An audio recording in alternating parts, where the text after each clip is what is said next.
आज इस वीडियो में हम बात करने वाले हैं क्रेन लिफ्टिंग के बारे में। इसमें हम जानने वाले हैं कि क्रिटिकल लिफ्टिंग यानी कि क्या होता है और टैंडम लिफ्टिंग यानी कि क्या होता है। साथ ही साथ हम ये जानने वाले हैं कि टैंडम लिफ्टिंग करते वक्त हमें कौन से हज़ार्ड का सामना करना पड़ सकता है और उसके लिए हम क्या प्रिकॉशन ले सकते हैं। तो चलिए फिर वीडियो को स्टार्ट करते हैं। लिफ्टिंग यानी कि कोई भी चीज़ एक जगह से दूसरी जगह ले जाना, उसे लिफ्टिंग कहते हैं। ये जो लिफ्टिंग होती है वो आप बाय यूजिंग क्रेन से भी कर सकते हो, बूम ट्रक से कर सकते हो और फोर्कलिफ्ट से भी कर सकते हो। लिफ्टिंग के मुख्यतः 3 प्रकार हैं। सबसे पहला है सिंपल लिफ्ट। सिंपल लिफ्ट किसे कहते हैं आइए देखते हैं। सिंपल लिफ्ट यानी कि जो भी वेट है वो अगर मान लो 20 टन से नीचे है उसे सिंपल लिफ्ट कहा जाता है। सेकंड है हेवी लिफ्ट। अब हेवी लिफ्ट किसे कहते हैं कि जो भी वेट है वो अगर मान लो 20 टन से ज़्यादा है उसे हेवी लिफ्ट कहते हैं। और थर्ड है क्रिटिकल लिफ्ट। तो क्रिटिकल लिफ्ट किसे कहते हैं कि जब भी क्रेन की कैपेसिटी है जो सेफ वर्किंग लोड से 80% ऊपर होती है तब उसे क्रिटिकल लिफ्ट कहा जाता है। यानी कि जब भी क्रेन की कैपेसिटी उसके सेफ वर्किंग लोड से 80% ज़्यादा होती है तो उसे क्रिटिकल लिफ्ट कहा जाता है। दूसरा है टैंडम लिफ्टिंग यानी कि 2 क्रेन को एक साथ एक लोड उठाने के लिए यूज़ करते हैं, उसे टैंडम लिफ्टिंग कहा जाता है। और वो टैंडम लिफ्टिंग जो है वो क्रिटिकल लिफ्ट में आता है। और थर्ड है लिफ्टिंग ओवर लाइव फैसिलिटीज़ यानी कि जब भी कोई अगर मान लो अंडरग्राउंड लाइव फैसिलिटीज़ है, जैसे कि पाइपलाइन हो सकती है, प्रेशराइज पाइप हो सकता है, अंडरग्राउंड कोई भी यूटिलिटीज़ हो सकती है, तो उसके ऊपर अगर मान लो आपको अगर लिफ्टिंग करना है तो वो क्रिटिकल लिफ्ट में आता है।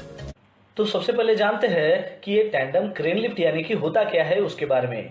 तो जैसे कि 2 क्रेन या फिर टैंडम जो क्रेन लिफ्ट है उसमें जो है 2 क्रेन का इस्तेमाल किया जाता है लोड को सपोर्ट करने के लिए। जहां पर क्रेन का जो हुक है उसको डायरेक्टली इक्विलाइजर जो बीम है उसके साथ में अटैच किया जाता है या फिर लोड के साथ में उसको अटैच किया जाता है, वो भी स्लिंग के जरिए या फिर लग्स के जरिए।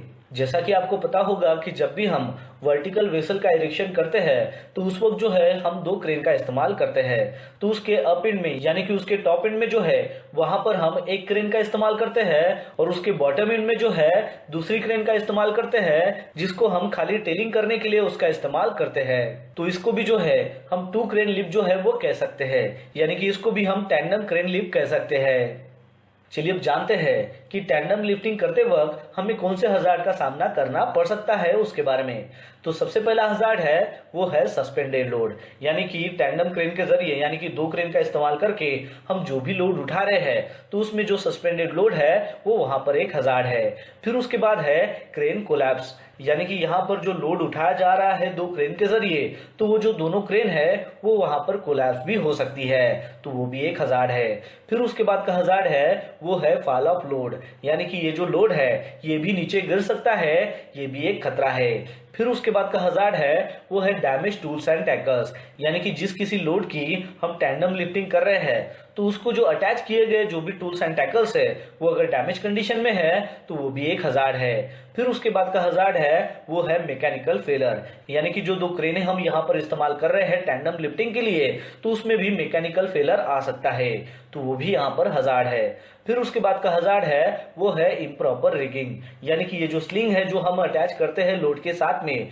उसको अगर प्रॉपर अगर रिगिंग ना किया जाए तो वो भी एक हज़ार्ड है। फिर उसके बाद का हज़ार्ड है वो है अनकंट्रोल मूवमेंट ऑफ लोड, यानी कि 2 क्रेन के जरिए जो भी हम लोड उठा रहे हैं और उस लोड का जो मूवमेंट है वो अगर अनकंट्रोल अगर हो जाता है तो वो भी एक हज़ार्ड है। फिर उसके बाद का हज़ार्ड है वो है इम्प्रॉपर सिग्नलिंग, यानी कि रिगर के जरिए या फिर लिफ्टिंग सुपरवाइजर के जरिए जो भी सिग्नलिंग दिया जा रहा है वो अगर सही से ना हो तो वो भी एक हज़ार्ड है। फिर उसके बाद का हज़ार्ड है वो है अनइवन ग्राउंड कंडीशंस, यानी कि क्रेन जो है जहां पर हम खड़ी कर रहे हैं तो उसकी जो ग्राउंड कंडीशन है वो अगर सही नहीं है, वो अगर अनइवन है तो वो भी एक हज़ार्ड है। फिर उसके बाद का हज़ार्ड है वो है एडजेसेंट और नियर बाय स्ट्रक्चर्स, यानी कि जहां पर भी आप टैंडम लिफ्टिंग कर रहे हो और उसके नियर बाय में अगर कोई स्ट्रक्चर अगर है तो वो भी एक हज़ार्ड है। फिर उसके बाद का हज़ार्ड है वो है ओवरहेड पावर लाइंस, यानी कि टैंडम लिफ्टिंग आप जहां पर कर रहे हो और वहां पर अगर ऊपर में पावर लाइंस अगर जा रही है और उसके नजदीक में अगर आपका काम चल रहा है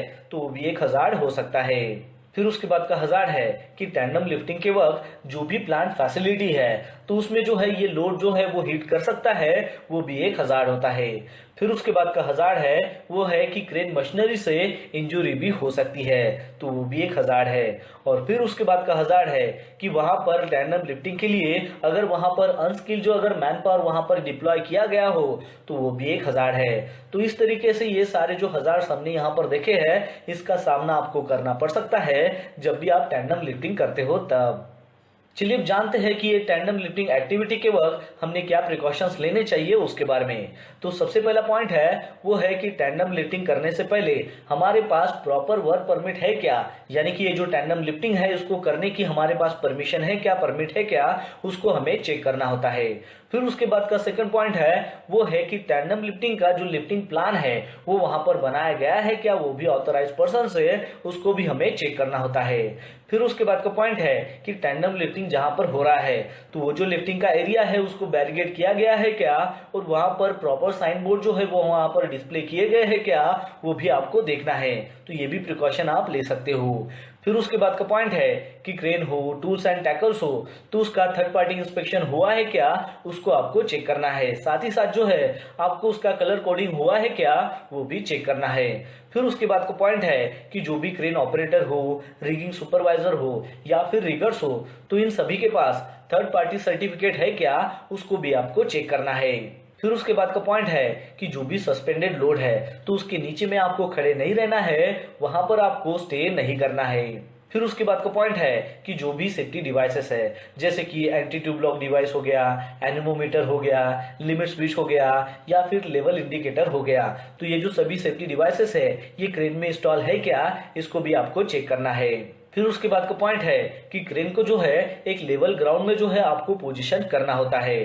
साथ ही साथ उसके जो आउटरिगर है वो वहां पर आउटरिगर जो पैड्स है उसके ऊपर प्लेस किए गए हैं क्या, उसको भी आपको इंश्योर करना होता है।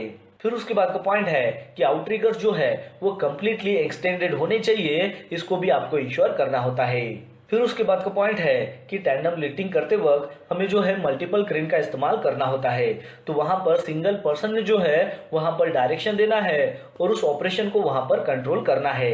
और ये जो पर्सन है उसने ऐसी जगह पर वहां पर खड़े रहना है ताकि वो टोटल ऑपरेशन जो है वहां पर देख सके।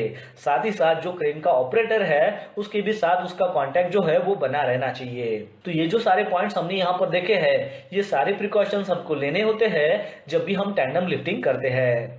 तो दोस्तों आशा करता हूँ कि आपको इस वीडियो के माध्यम से पता चल गया होगा क्रेन लिफ्टिंग के बारे में, जिसमें हमने जाना कि क्रिटिकल लिफ्टिंग यानी कि क्या होता है और टैंडम लिफ्टिंग यानी कि क्या होता है।